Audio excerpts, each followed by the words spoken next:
Muy buenas tardes. El día de hoy les vamos a hablar de dos microorganismos, Bacillus y Corynebacterium, específicamente Bacillus cereus y Corynebacterium striatum. Nuestro grupo está conformado por mis amigos Estefanía y Kevin y yo, Tania.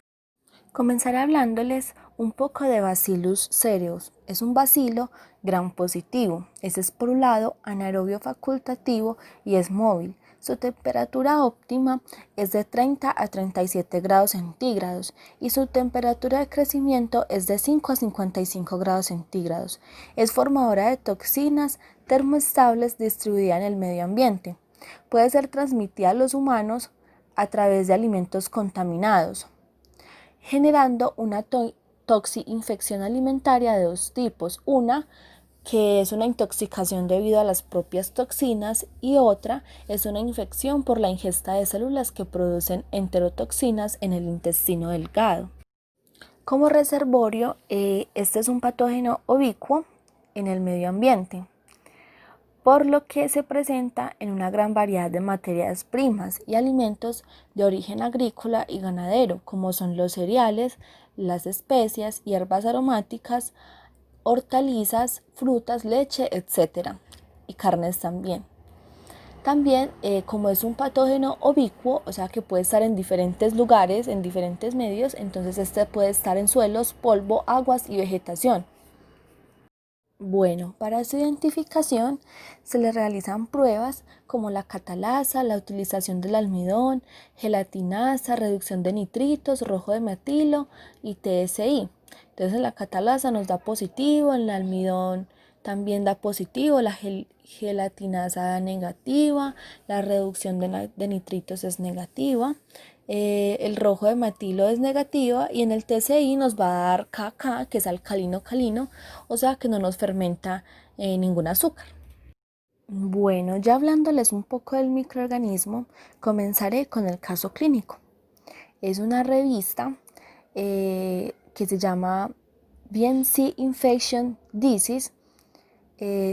Nuestro caso reporte, porque es un caso reporte, se llama neumonía mortal por Bacillus cereus adquirida en la comunidad en un hombre adulto inmunocompetente. Este es publicado por Ryosuke Ishida y Komohiko Yamamoto. Bueno, antes de hablarles y presentarles el caso, les voy a dar una pequeña introducción. Entonces comenzamos hablando que Bacillus cereus es una bacteria ubicua y gram positiva que es responsable de la intoxicación alimentaria en humanos. Este microorganismo está naturalmente distribuido en el medio ambiente y por lo tanto a menudo contamina los cultivos, aunque rara vez es responsable de infecciones graves. Informes anteriores han demostrado que puede causar infecciones graves en ciertas condiciones. Sin embargo, las infecciones letales, especialmente en pacientes inmunocompetentes, son poco frecuentes. Hace poco se ha demostrado que en algunos Bacillus cereus contienen el plásmido que codifica los genes de la toxina Bacillus anthrax, de la toxina Bacillus anthracis, que induce la neumonía necrotizante grave mediada por toxinas. Entonces les vamos a presentar un caso de una neumonía mortal por Bacillus cereus adquirida en la comunidad y hemorragia alveolar en un hombre sano, revelado por dolor torácico abrupto y hemoptisis sin otros síntomas avanzados. Aquí, este microorganismo, Bacillus cereus, indujo la destrucción alveolar silenciosa sin ninguna respuesta inflamatoria local o sistémica, dado que los hallazgos patológicos demostraron una lesión pulmonar similar al anthrax. Se trató de determinar si esta cepa de Bacillus cereus contenía genes de toxina de Bacillus anthracis utilizando la reacción de la cadena a la polimerasa PCR en tiempo real. Más adelante mis compañeros les van a hablar un poco más de esto. Bueno, ahora les voy a presentar el caso. Un hombre de 60 años se presentó con dolor repentino y severo en el hombro derecho y en el costado, y entumecimiento de la mano derecha.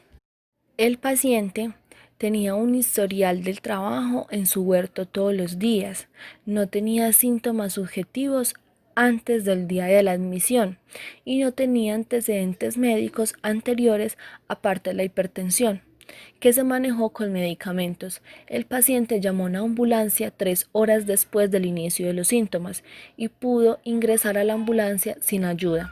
Fue transportado a un hospital cercano. En el hospital desarrolló hemoptisis, que es una expulsión, expectoración, es una expulsión mediante tos de sangre proveniente de los pulmones o de los bronquios causada por alguna lesión en las vías respiratorias. También presentó hipoxemia, que es una disminución anormal de la presión parcial de oxígeno en la sangre arterial, con respiración forzada severa y taquipnea, que es una respiración anormal rápida y a menudo poco profunda. Bueno, entonces fue intubado traquealmente y trasladado a nuestro departamento de emergencias en el helicóptero de ambulancia aérea 6 horas después del inicio de los síntomas. En la valoración que se le realizó al paciente en el departamento de emergencias, se escuchó un crujido grueso con dominio lateral derecho. Se succionó continuamente un pequeño volumen de sangre a través del tubo traqueal, aunque el examen broncoscópico no reveló ninguna fuente de sangrado. Este examen se realiza para observar el interior de las vías respiratorias y los pulmones. Es un examen para visualizar las vías aéreas y diagnosticar enfermedad pulmonar. La presión arterial del paciente era de 132 sobre 87 miligramos de mercurio, el pulso era de 109 latidos por minuto y la temperatura corporal era de 36.7 grados centígrados. Fue ventilado mecánicamente con respiración espontánea a una frecuencia de 14 respiraciones por minuto bajo sedación. No se observaron erupciones cutáneas ni lesiones. Al examinar la tomografía computarizada de tórax, vimos una infiltración predominante en el lóbulo superior derecho y se extendió al lóbulo medio e inferior derecho y el área iliar izquierda, como podemos observar en la figura 1. Se recogió sangre periférica para examen de laboratorio. El análisis de gases en sangre arterial mostró un pH de 7.174 con una presión parcial de dióxido de carbono de 62.4 milímetros de mercurio, una presión parcial de oxígeno de 94.3 milímetros de mercurio, un déficit de base de menos 7.4 bajo la condición de presión de fin de expiración a 10 centímetros de H2O y una fracción de oxígeno inspirado de 0,5, lo que indica insuficiencia respiratoria aguda.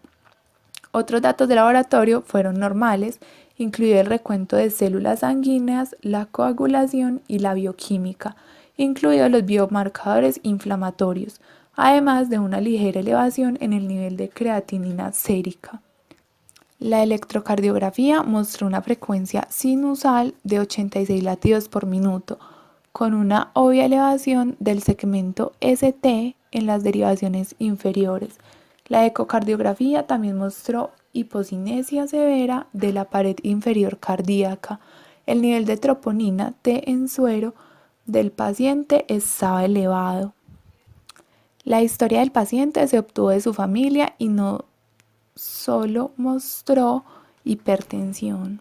Sus medicamentos actuales incluyen enalapril, carvedilol y amlodipino. No tenía alergias conocidas ni antecedentes de viajes recientes. No fumaba y no había antecedentes de ingestiones inusuales. El resultado de la prueba de detección de intoxicación fue negativo. A partir de los resultados de laboratorio y otras pruebas, hubo dos preocupaciones clínicas contradictorias: revascularización de la arteria coronaria y hemostasia alveolar. Como la etiología de la hemorragia alveolar era desconocida, nos vimos obligados a buscar la patogénesis bajo ventilación mecánica sin indicadores obvios para un abordaje hemostático. Por lo tanto, después de la discusión, decidimos priorizar la revascularización de la arteria coronaria. Después de la heparinización, la angiografía coronaria confirmó una estenosis grave del 99% con un retraso del fluido, trombólisis en el fluido de infarto de miocardio grado 2 de la arteria coronaria derecha media en el segmento 2. Se realizó la aspiración del trombo seguido de la implantación de un stent liberador de fármacos. Para minimizar el riesgo de sangrado, retrasamos la administración de fármacos antiplaquetarios, aspirina y prasugrel.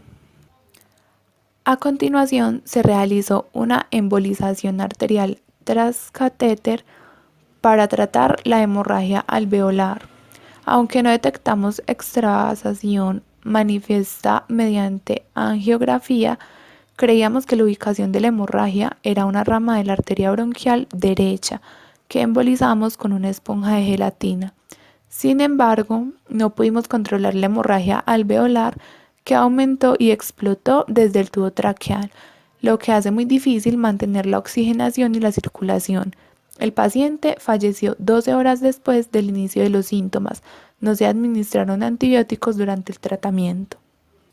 La autopsia se realizó con el consentimiento de la familia inmediatamente después de la muerte del paciente.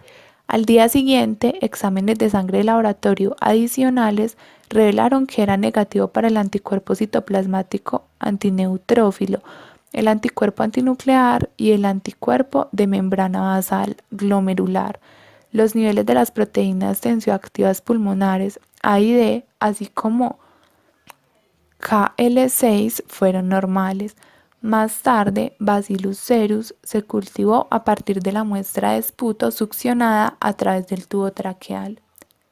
La inmunoquímica de Bacillus cereus y la PCR en tiempo real para el plásmido similar a PX01 de tejido pulmonar se realizaron para confirmar que la bacteria era Bacillus cereus y si esta bacteria producía toxina similar al anthrax.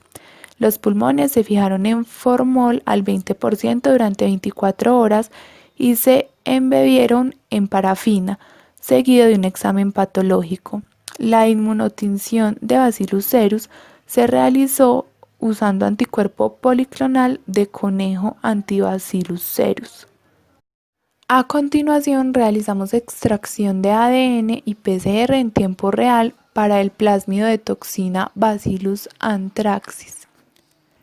Se recogieron 2 piezas de secciones embebidas en parafina fijada con formalina de 10 microlitros de espesor en tubos Eppendorf. El ADN se extrajo de estas secciones con el uso del kit Nucleospin DNA, de acuerdo con las instrucciones del fabricante. Para detectar la infección por Bacillus cereus, que contiene el plásmido PX01, el gen del factor letal y el gen del antígeno protector, se amplificaron por PCR en tiempo real. Las reacciones de PCR se llevaron a cabo en un volumen final de 25 microlitros que contenían 2 microlitros de muestra de ADN, 12.5 microlitros de mezcla de reacción y cebadores de 0.2 microlitros. La PCR en tiempo real se realizó con rotorgene Q, con un paso de mantenimiento inicial a 95 grados centígrados durante 15 minutos, seguido de 50 ciclos de PCR de 3 pasos, con monitoreo de fluorescencia para detectar la amplificación. La curva de fusión se examinó para verificar la contaminación. Como control positivo, el ADN genómico de Bacillus anthracis fue proporcionado por la colección de cultivos tipo Gifu, Escuela de Graduados de Medicina, Universidad de Gifu. Las secciones histológicas del pulmón, especialmente del lóbulo superior derecho, demostraron neumonía hemorrágica necrotizante similar al anthrax, con una tremenda proliferación de bacilos gram positivos. Las bacterias eran difusamente gram positivas. Además, también se observó daño alveolar difuso hemorrágico dentro de la membrana hialina, que probablemente se debió al síndrome de dificultad respiratoria aguda en todos los pulmones. La bacteria reaccionó al anticuerpo Bacillus cereus y no reaccionó a los anticuerpos Pseudomonas aeruginosa y Escherichia coli. No hubo infiltración de neutrófilos, tampoco hubo depósito de inmunoglobulinas o complementos en las paredes alveolares por inmunofluorescencia, excluyendo un diagnóstico de vasculitis. Bacillus cereus también se confirmó a partir del cultivo de esputo, por lo tanto, la neumonía necrotizante de Bacillus cereus se confirmó patológicamente. Acá en la figura 2 pueden observar las secciones histológicas del pulmón tomadas en la autopsia. Pueden ver una proliferación de barras gram positivas en la pared alveolar. En la figura A pueden observar necrosis severa de la pared alveolar y el vaso capilar sin proliferación de neutrófilos. En la figura B y C se observa el daño alveolar difuso hemorrágico dentro de la membrana hialina y edema pulmonar. Y en la figura D y E pueden observar inmunoreactividad punteada del anticuerpo Bacillus cereus. Se observó en la bacteria y en las esporas. Discusión. La infección por Bacillus cereus generalmente causa intoxicación alimentaria, aunque puede causar enfermedad fulminante en un huésped inmunocomprometido. Millate y sus colegas resumieron 16 casos de neumonía por Bacillus cereus y concluyeron que la mayoría de estos ocurrieron en pacientes con trastornos hematológicos o abuso de alcohol. Sin embargo, se ha demostrado previamente que incluso en pacientes inmunocompetentes, Bacillus cereus puede producir infección necrotizante grave. Por ejemplo, Schliemann determinó que la infección localizada por Bacillus cereus en el ojo o las vísceras, como la neumonía, puede precipitar una infección necrotizante grave con una morbilidad profunda. Generalmente, Bacillus cereus y los genomas de Bacillus anthracis tienen una alta homología. Recientemente se ha demostrado que algunos aislamientos de Bacillus cereus contienen genes de toxina de Bacillus anthracis, que son responsables de la neumonía necrotizante grave mediada por toxinas. Hofmeister demostró que Bacillus cereus, aislado de pacientes con neumonía potencialmente mortal, tenía un plásmido circular llamado PBCX01. Este plásmido muestra un 99.6% de similitud con el plásmido PX01 que codifica una toxina de Bacillus anthracis. En este caso no hubo infiltración local de neutrófilos, lo que sugiere que la neumonía necrotizante observada fue mediada por toxinas y menos inflamatoria. Sin embargo, no se pudo demostrar que este Bacillus cereus produjera toxinas de anthrax. Los hallazgos patológicos de estos autores son consistentes con el anthrax pulmonar. Especulan que algunos Bacillus cereus pueden producir toxinas diferentes de los producidos por Bacillus anthracis, pero causan los síntomas correspondientes. Esto podría ser responsable de la neumonía mortal por Bacillus cereus. Desafortunadamente no se pudo salvar el paciente. Sin embargo, se cree que hay factores en este caso que pueden beneficiar a los médicos en casos futuros, lo que les permite salvar la vida del paciente. En la presentación inicial, en el examen físico y los datos de laboratorio indicaron hipoxemia severa debido a la hemorragia alveolar de etiología desconocida y falta de respuesta inflamatoria. El paciente no tenía indicaciones previas de enfermedad, tenía una rutina regular y los síntomas se desarrollaron repentinamente. Por lo tanto, no se consideran las enfermedades infecciosas como una etiología. Más bien, se consideraron una enfermedad sistémica, como la hemorragia alveolar inducida por fármacos o la vasculitis. El mejor tratamiento habría sido el aislamiento inmediato del lóbulo superior derecho, seguido de antibióticos óptimos. Además, el bloqueo selectivo del bronquio superior derecho puede haber retrasado el aumento de la expansión de la sangre al otro lóbulo. Sin embargo, no se tenía información suficiente para determinar que tal procedimiento estaba indicado, es decir, no se pudo determinar si la lesión estaba localizada dentro del lóbulo superior derecho. El infarto de miocardio con elevación del ST comórbido complicó el caso, presentando síntomas conflictivos que requirieron atención inmediata, revascularización de la arteria coronaria y hemostasia alveolar. Como el sangrado visible fue menor, se estimó que la hemorragia alveolar era controlable y por lo tanto primero trataron la arteria coronaria. Después de la discusión se llegó a la conclusión de que no se podía continuar con el tratamiento, ignorando el infarto de miocardio por elevación de segmento inferior inducido por estenosis severa en la arteria coronaria derecha media, que tiene una alta tasa de mortalidad. Por lo tanto, se concluyó que la terapia antiplaquetaria era imprescindible. La oxigenación de la membrana extracorpórea venosa no pudo realizarse debido a un sangrado masivo continuo.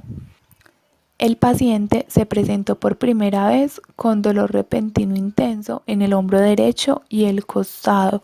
Esto puede haber sido causado por un infarto agudo de miocardio. Sin embargo, su hemoptisis ocurrió simultáneamente. Se ha informado previamente que la neumonía adquirida en la comunidad está asociada con complicaciones cardiovasculares con una alta incidencia.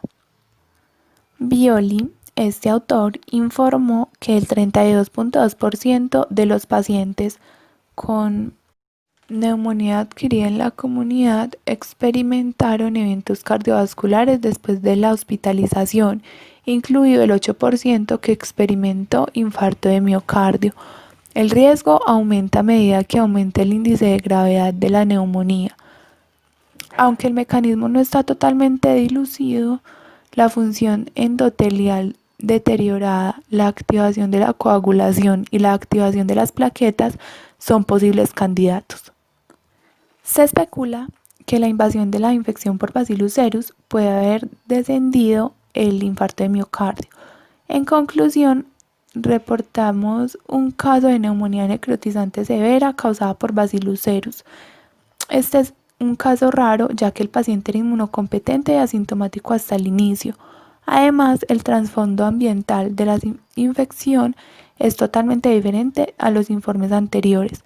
Algunos aislamientos de Bacillus cereus pueden causar neumonía necrotizante fulminante similar al anthrax en pacientes inmunocompetentes.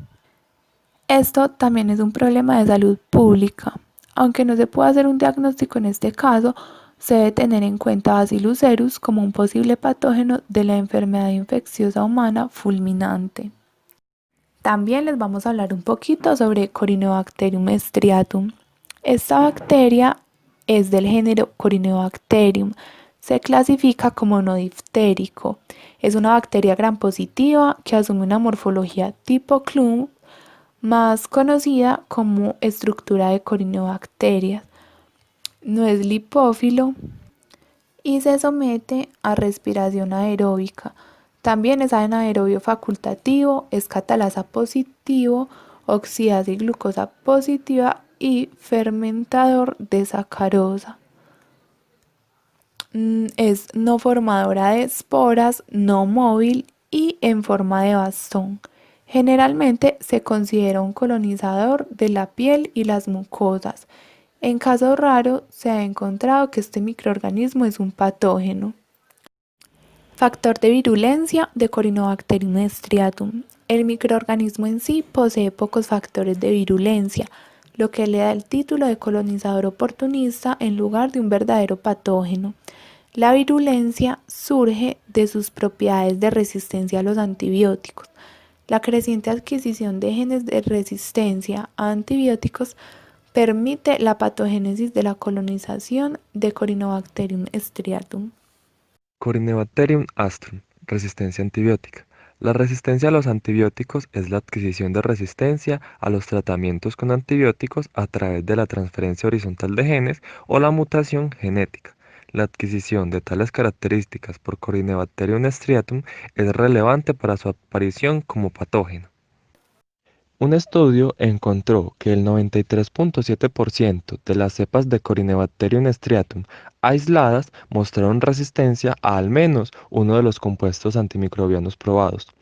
En este experimento, el 82.5% de las cepas expresaron resistencia al antibiótico penicilina. Investigadores dedujeron que debido a la exposición a largo plazo de Corynebacterium striatum a la resistencia a penicilina había sido adquirida por la mayoría de los aislamientos. En el mismo experimento se observó resistencia a múltiples fármacos en el 49.2% de las cepas. Se ha encontrado que Corynebacterium striatum porta el gen BLA. Este gen codifica una beta-lactamasa de clase A. Las beta-lactamasas son un grupo de enzimas antimicrobianas que trabajan para contrarrestar el efecto de los antibióticos beta-lactámicos, como la ampicilina y la penicilina. Otros genes asociados con la resistencia a los antibióticos incluyen, entre otros, el gen HIR-A, que se atribuye a la resistencia a las fluoroquinolonas del grupo antibiótico principal, el gen APH3 y C, que imparte resistencia a la kanamicina, APH3 y B y APH6 y D, que causa resistencia a la streptomicina. Los investigadores también encontraron que el gen ERM causa resistencia a la eritromicina. Nuestro caso pertenece a la revista IDCase de Elsevier y se llama Bacteremia por Corynebacterium striatum asociada con celulitis en un paciente con cirrosis, de Natalie El-Kayam y Ana Urasov. Presentación del caso. Un hombre de 52 años se presentó en el departamento de emergencias debido a un estado mental alterado y letargo. El paciente tenía un historial médico anterior de abuso previo de heroína intravenosa y estaba inscrito en un programa de metadona, hepatitis C crónica con cirrosis hepática y pancitopenia concomitantes, hipotiroidismo, enfermedad vascular periférica con éstasis venosa crónica en las extremidades inferiores e hipertensión esencial. Evaluación del paciente. Su temperatura era de 103.3 grados Fahrenheit. Su frecuencia de pulso 106 latidos por minuto y su frecuencia respiratoria de 22 respiraciones por minuto. Tenía un soplo holosistólico en el ápice cardíaco que no estaba descrito previamente. Éstasis venosa crónica bilateral de las extremidades inferiores con eritema superpuesto bilateralmente que estaba caliente al tacto. En la espinilla anterior derecha había 2 heridas cutáneas equimóticas con exudados serosos. En la espinilla anterior izquierda había 3 úlceras de tejido granular rojo sin exudado. Pruebas de laboratorio. Hemoglobina de 9.2 gramos por decilitro. Recuento de plaquetas de 26.000 microlitros, con un recuento de leucocitos de 5.700 microlitros. Nivel de amonio fue de 105 micromoles por litro y el ácido láctico fue de 2.7 milimoles por litro. Toxicología de la orina fue positiva para metadona y el nivel de alcohol en sangre fue negativo. Discusión. La patogenicidad de Corynebacterium se ha asociado significativamente con el compromiso inmune o los catéteres permanentes. Los pacientes con cirrosis tienen un mayor riesgo de desarrollar BSI gram positivo en comparación con los pacientes con hepatitis crónica. Nuestro caso muestra la importancia de entender a Corynebacterium como un microbio patógeno emergente. Se deben considerar los factores de riesgo de infección y se debe iniciar el tratamiento apropiado de inmediato.